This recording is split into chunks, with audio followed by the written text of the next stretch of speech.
हक़ मौजूद दोस्तों, हाज़ुर आहे सिंध जे अज़ीम शाइर आकाश अंसारीअ जो हिकिड़ो ख़ूबसूरत नज़्म मां हलियो छो वियसि।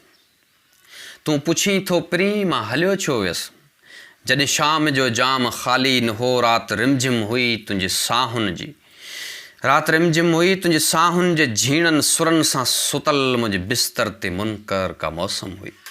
तूं पुछीं थो पिरीं मां हलियो छो वियसि, तूं पुछीं थो पिरीं मां हलियो छो वियसि, जॾहिं शाम जो जाम ख़ाली न हो, राति रिमझिम हुई तुंहिंजे साहुनि जे झीणनि सुरनि सां सुतल मुंहिंजे बिस्तर ते मुनकर का मौसम हुई।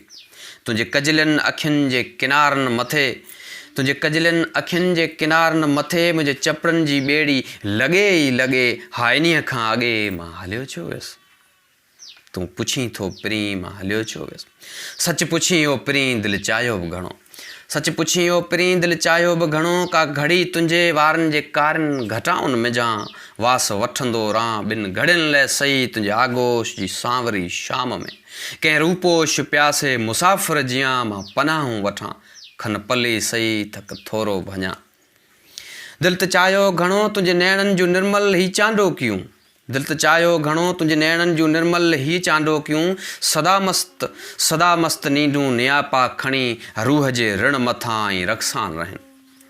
दिलि त चाहियो घणो तुंहिंजी ॿाहुनि जूं कचड़ियूं ऐं कोमल वलियूं, सूंहं सुरहाण जा सौ संदेसा खणी मुंहिंजे तन ते सदा ई विखरियल रहनि, मुंहिंजे तन ते सदा ई विखरियल रहनि। हा मगर छा करियूं, हा मगर छा करियूं, तुंहिंजे काकुल जे कैदी थियण खां अॻे क़ैद खाननि में काई कशिश हुई पिरीं जेका वई छिके।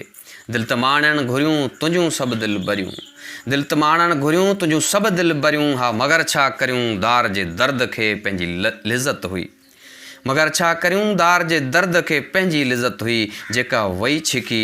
तूं पुछीं थो पिरीं मां हलियो छो वियसि, तूं पुछीं थो पिरीं मां हलियो छो वियसि।